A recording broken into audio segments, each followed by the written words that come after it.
నమస్కారం గురుగారు. శ్రీమాత్రే నమః. గురుగారు, ఆషాఢ మాసం వచ్చింది అనగానే ఆడవాళ్ళందరి చేతులు ఎర్రగా గోరెంటాక్తో కనిపిస్తూ ఉంటాయి, చూడ్డానికి చక్కగా అందంగా. ఎందుకని గురుగారు చెప్తుంటారు పెద్దవాళ్ళు, ఆషాఢ మాసంలో ఆడవాళ్ళు తప్పనిసరిగా ఒక్కసారైనా వీలైతే గోరెంటాకు పెట్టుకోవాలి అని చెప్పి. ఎందుకని? దాని వెనకాల ఏమైనా ఆంతర్యం ఉందంటారా గురుగారు? తప్పకుండా తెలియజేస్తాను. ముందుగా ప్రేక్షకులందరికీ శ్రీమాత్రే నమః, శ్రీ గురుభ్యో నమః. జ్ఞాని నామ్నపి చేతాంసి దేవి భగవతి హిత బలాయ కృష్ణమోహాయ మహామాయ ప్రయశ్చతి. ఇటు శాస్త్రము సైన్స్ రెండూ కూడా ఏకీకృతం చేసి చూస్తే, శాస్త్రం నందు గోరింటాకు ఆషాఢ మాసం ఎందుకు పెట్టుకోవాలి అని అంటే గనక, ఈ ఆషాఢ మాసం వర్ష ఋతువు, అంటే వర్షాలు అధికంగా పడేటటువంటి సమయం. అయితే ఇక్కడ వర్షం ఎక్కువగా పడేటటువంటి సమయం అంటే గనక చలి ఎక్కువగా వేస్తూ ఉంటుంది.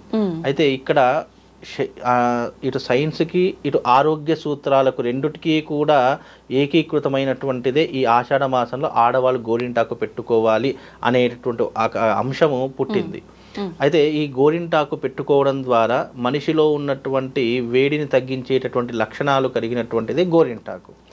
ఈ సమయంలో ఆడవాళ్ళు ఎక్కువగా, అంటే అప్పుడున్నటువంటి సమయాల్లో ఈ వాషింగ్ మిషన్లు లేవు, మనం అన్ని పనులు చేత్తోనే చేసుకునేటటువంటి లక్షణాలు ఎక్కువగా ఉండేటటువంటివి, అవకాశాలు అప్పుడు అన్ని పనులు చేత్తోనే చేసుకునేవాళ్ళం. అలాగే వర్షం వచ్చింది అంటే ఈ టైప్ ఆఫ్ కార్లు కానీ గొడుగులు అప్పట్లో ఉండేటటువంటివి కావు, చాలా తక్కువ. కాబట్టి స్త్రీలు గోరింటాకు ఎందుకు పెట్టుకోవాలంటే ఆరోగ్య సూత్రాలకు సంబంధించినటువంటి అంశం ఇది. ఇది ధర్మానికి కానీ శాస్త్రానికి కానీ, అంటే కొన్ని పద్ధతులు ఎందుకు చెప్పారంటే, ఇటు ఆరోగ్య సూత్రాలకు ఇటు సనాతన ధర్మాన్ని జోడించి చెప్తే గనక ఆడవాళ్ళు ఎవరైనా అర్థం చేసుకొని దాన్ని వినియోగించుకుంటారు, ఆచరణ పద్ధతిగా అనుకుంటారు. రేపటి రోజు ఎవరైనా సరే దీని ఒక పద్ధతిలా పాటిస్తారు అని మన పెద్దవాళ్ళు చెప్పినటువంటి అంశమే ఈ ఆషాఢ మాసంలో గోరింటాకు పెట్టుకోవాలి అని. అంటే గోరింటాకు చేతులకు పెట్టుకోవడం ద్వారా ఏమవుతుంది అంటే గనక రోగ నిరోధక శక్తులను అది పెంచేటటువంటి గుణం కలిగినటువంటిది. అలాగే ఈ సమయంలో ఎక్కువగా మనం నీళ్ళను తడిచినా కానీ, లేదా మనం అప్పట్లో ఏంటంటే బట్టలు ఉతుకుతూ ఉంటాము, చేతులతో అనేక రకమైన పనులు చేస్తూ ఉంటాము. కాబట్టి ఈ చేతులలో ఉండేటటువంటి ఏవైతే నరాలు ఉన్నాయో, లేదంటే ఏదైతే ఈ రక్త సంబంధితమైనటువంటి విధానాలు ఉన్నాయో వాటన్నిటికీ ఎఫెక్ట్ కలిగి, అంటే ఇప్పుడు చూడండి మామూలుగా మన చేతులు ఎలా ఉన్నాయి కదా, వర్షంలో తడిచి ఏమవుతుందంటే చేతు మెత్తగా అయిపోవడం, అలాగే చేతు డ్రైగా అయిపోవడం, చేతుల్లో వేళ్లలో ఇలా ఒక లైన్స్ రావడము ఇలా ఎక్కువగా వస్తుంటాయి. బికాజ్ ఎందుకు అంటే గనక శరీరంలో వేడి తత్వం అనేటటువంటిది పెరిగిపోతుంది. అందుకే ఎప్పుడు కూడా ఇవి వర్షంలో తడవగానే చేతుల్లో లేనిపోని మార్పులు వస్తాయి. కాబట్టి ఈ గోరింటాకు అనేటువంటి పెట్టుకోవడం ద్వారా రక్త సంబంధితమైనటువంటి విధానానికి కానీ, శరీరంలో వేడి తత్వాన్ని తగ్గించేటటువంటి గుణం కానీ కలిగినటువంటిది గోరింటాకు.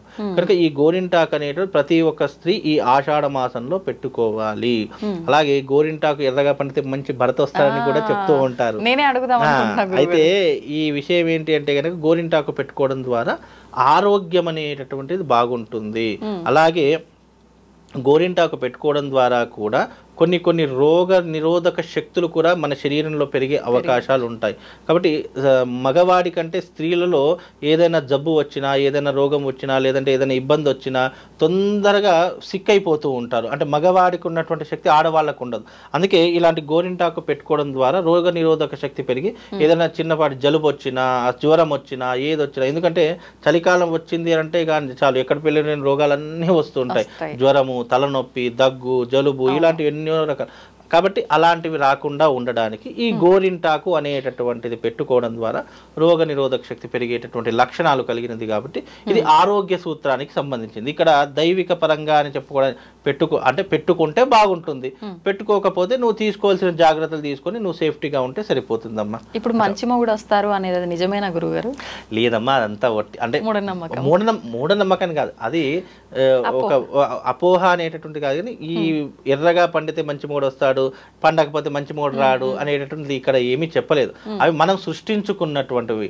అంటే చలాకీగా మాట్లాడుకోవడానికి, చెలోక్తులు వేసుకోవడానికి, హ్యాపీగా మాట్లాడుకోవడానికి అలాంటి శాస్త్రాలు ఎన్నో ఉన్నాయి. కాబట్టి ఇది కూడా ఒక గోరింటాకు ఎర్రగా పడితే మంచి మొగుడొస్తాడు అని చెప్పేసి అనేటటువంటిది మనం చిలోక్తిగా మాట్లాడుకోవడానికే తప్ప అంత మాత్రం ప్రతి ఒక్కరికి మంచి భర్త కోసం ఫస్ట్ గోరింటాకు పెట్టుకోవాలి, ఆ తర్వాత ఎర్రగా పండితేనే పెళ్లి చేసుకోవాలి, లేకపోతే అమ్మో నాకు మంచి మొగుడు రాదని చెప్పేసి పక్కన కూర్చోనేటటువంటి అవకాశాలు ఉంటాయి. కాబట్టి అలాంటిది ఏమీ చెప్పలేదమ్మా. అది ఏంటంటే ఒక మనం చెప్పుకోవడానికి మనం నవ్వుకోవడానికి మాత్రమే, అంతే తప్ప అందులో పెద్ద చెప్పుకోదగ్గటువంటి సబ్జెక్ట్ అయితే ఏం లేదమ్మా. ఇది ఆరోగ్య సూత్రంలో దాగి ఉన్నటువంటి అంశం. కాబట్టి గోరింటాకు ఆషాఢ మాసం వచ్చింది తప్పకుండా గోరింటాకు పెట్టుకోవాలి. అప్పుడంటే గోరింటాకు ప్రతి ఇంటి దగ్గర దొరికింది, ఇప్పుడు దొరకడం లేదు. ఈ మెహిందీ, ఈ బ్యూటీ పార్లర్ అవి దొరుకుతున్నాయి, కోన్స్ దొరుకుతున్నాయి. కాబట్టి అవి కూడా చాలా మంచివి పెట్టుకోవాలి. ఎందుకంటే డూప్లికేట్ పెట్టుకున్నానికి చేతి అనవసరంగా పాడైపోతుంది, పగుళ్ళు వచ్చేస్తాయి, పింపుల్స్ వచ్చేస్తాయి, పగులు. కాబట్టి ఏది వాడినా కూడా చాలా జాగ్రత్తగా, నాకు తెలిసైతే చెట్లకు వచ్చినట్టు గోరింటాకు వాడడమే చాలా ఉత్తమం. దాంట్లో రోగ నిరోధక శక్తిని పెంచే ఆయుర్వేదిక లక్షణాలు ఉంటాయి.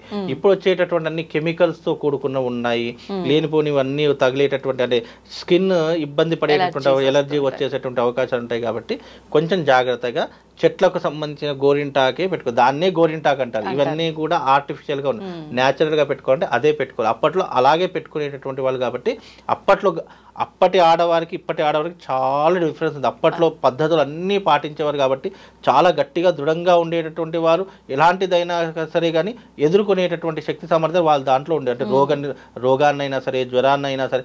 అప్పట్లో అంతెందుకండి, అప్పట్లో మా అమ్మగారు ఎంత జ్వరం రానివ్వండి, ఎంత ఇబ్బంది రానివ్వండి, ఇంటి పనులన్నీ మా అమ్మని చేసుకునేది. ఎవ్వరు పని మనుషులు లేరు, ఎవ్వరు ఉండేవారు కాదు అప్పట్లో. కాబట్టి ఇప్పుడు అంటే ప్రతి ఒక్క దానికి సర్వెంట్లు అయిపోయారు. మనం ఇక్కడ నుంచి అక్కడికి వెళ్ళాలన్నా కూడా సర్వెంటే. లేదు ఇక్కడ నుంచి ఏదైనా తీసుకురావాలంటే అమ్మ తీసుకురాపో అంటారు. అంటే మన దాంట్లో బద్ధకం పెరిగిపోయి ప్రతి ఒక్క దానికి సర్వెంట్లు అనేట్టు పెంచుకుంటున్నాం. ఇప్పుడు వంట చేసుకోలేదు అంటే వెంటనే స్విగ్గీ జొమాటోకి ఆర్డర్ ఇవ్వాలి, పెట్టేసుకోవాలి. అంటే అలాంటి యంత్రాంగం పెరిగిపోయింది. కాబట్టి ఇప్పుడు అంటే అలాంటిది అవకాశం ఏం లేదు, చాలా మంది పెట్టుకోవడం లేదు కూడా. కొంతమంది విశ్వాసం ఉన్నటువంటి వాళ్ళు, పల్లెటూరులో ఉన్నటువంటి వాళ్ళు కానీ, లేదా తెలిసినటువంటి వారు కానీ ఎవరైనా పెట్టుకుంటున్నారు తప్ప, పెట్టుకుంటే మంచిది, పెట్టుకోకపోతే కూడా అంత చెప్పుకోదగ్గ ఇబ్బంది అయితే ఏం లేదు. దీని వెనకాల సైన్స్ దాగి ఉంది, సైన్సే, ఆరోగ్య సూత్రాలు దాగి ఉన్నాయి దీని వెనక. మనం ఇందాక ఒక టాపిక్ లో మాట్లాడుకున్నట్టు ప్రతిదీ కూడా డైరెక్ట్ గా చెప్తే ఎవరు వినరు. కాబట్టి నేను డైరెక్ట్ అమ్మా ఇప్పుడు నువ్వు గోరింటాకు పెట్టుకోవాలి మంచిదని చెప్తే ఎవరు వినరు. అమ్మ ఆషాఢ మాసం వచ్చింది, గోరింటాకు పెట్టుకుంటే మంచి జరుగుతుంది, మంచి మొగుడు వస్తాడు, మంచి నీకు లాభం జరుగుతుంది, మంచి ఇంటికి వెళ్తావు అని చెప్తేనే పెట్టుకుంటారు తప్ప నువ్వు ఇప్పుడు పెట్టుకోవాలి అని అంటే ఎందుకు పెట్టుకోవాలని చెప్తే ఏం చెప్పాలి వాళ్ళకు? మన ఆచారము సైన్స్ రిలేట్ చేయాలి. అంటే దీంట్లో ఆరోగ్య సూత్రం దాగి ఉంది. కాబట్టి నువ్వు అమ్మాయి పెట్టుకుంటే నీ ఆరోగ్యం బాగుంటుంది, నీకు ఎలాంటి ఎలర్జీస్ రావు, ఎలాంటి ఇబ్బందులు ఉండవు, కాబట్టి నువ్వు పెట్టుకోమ్మా, నీ దాంట్లో రోగ నిరోధక ఇవన్నీ చెప్పామనుకోండి, వాళ్ళకు వినరు. కాబట్టి ఇది ఆషాఢ మాసం వచ్చింది, గోరింటాకు పెట్టుకోవాలి. పెట్టుకుంటే సైన్స్ ఏం చెప్తుంది అంటే గనక, సైన్స్ ధర్మం రెండు ఏంటంటే, గోరింటాకు అనేటటువంటి రోగ నిరోధక శక్తిని పెంచుతుంది. కాబట్టి పెట్టుకుంటే ఆడవాళ్లకు ఉండేటటువంటి ఏవైతే చిన్న చిన్న ఇబ్బందులు ఉన్నాయో, వర్షాకాలంలో వచ్చే జ్వర సంబంధితమైనటువంటి విషయాలు కానీ, తలనొప్పికి సంబంధించిన విషయాలు కానీ రాకుండా మిమ్మల్ని ప్రొటెక్ట్ చేయడానికే ఈ చేతులకు గోరింటాకు పెట్టుకోమంటాము. ఆ చేతులకి కాదు, కాళ్ళకు కూడా పెట్టుకోవాలి నిజంగా. ఇప్పుడంటే ఆడవాళ్ళు పెట్టుకుంటారు, పూర్వకాలంలో దాదాపు ఒక 50-60 ఏళ్ల కింద కూడా తప్పకుండా పురుషుడికి కూడా గోరింటాకు పెట్టేవారు. అంతెందుకు ఇప్పటికే పెళ్లిలో పురుషుడు గోరింటాకు పెట్టుకుంటున్నాడు కదా, 100% గోరింటాకు పెట్టకుండా ఏ మగవాడికి పెళ్లి చెయ్యకూడదు, అలా చేసినా దోషమే అని అంటారు శాస్త్రంలో. కాబట్టి గోరింటాకు తప్పకుండా ఉండాలి. గోరింటాకు పెట్టుకోవడం ద్వారా ఆరోగ్య సూత్రాలు. సనాతన ధర్మం ఏంటంటే, ఏదైనా శుభకార్యం జరిగేటప్పుడు కూడా స్త్రీ గోరింటాకు పెట్టుకోవాలి. ఇంట్లో వ్రతం చేస్తున్నాం, లేదా ఏదైనా మనం పూజ చేస్తున్నాము, యజ్ఞయాగాదులు చేస్తున్నాము, ఇప్పటి శుభకార్యాలు ఏది చేసినా కూడా తప్పకుండా గోరింటాకు పెట్టుకోవాలి, కాళ్ళకు పసుపు పెట్టుకోవాలి. ఇది ఆచరించే పద్ధతి. పూర్వకాలంలో ఏంటంటే గనక మగవాడు కూడా తప్పకుండా ఆషాఢ మాసం వచ్చేది గోరింటాకు పెట్టుకునేవాడు. ఇప్పటికీ కొంతమంది పెట్టుకుంటారు అనుకోండి, అంటే బ్రాహ్మణుల దాంట్లో కానీ, ఇంకా కొన్ని వైశ్యుల దాంట్లో కానీ మగవాళ్ళు కూడా గోరింటాకు పెట్టుకోవడం తప్పు కాదు. అలా గోరింటాకు పెట్టుకున్న ఆడోళ్ళగా గోరింటాకు పెట్టుకున్నావు ఇలా చాలా మంది అంటారు. కానీ నిజంగా గోరింటాకు మగవాడు కూడా పెట్టుకోవచ్చు. అందులో ఇలాంటి మొహమాటమే అవసరం లేదు, సిగ్గుపడాల్సిన అవసరం లేదు. అదేదో పెద్ద తప్పేం కాదు. గోరింటాకు నీ ఆరోగ్యం కోసం నువ్వు పెట్టుకుంటున్నావు కాబట్టి పెట్టుకోవడం తప్పేం కాదమ్మా. చక్కటి వివరణ ఇచ్చారు గురుగారు, ధన్యవాదాలు. శ్రీవాత్రి.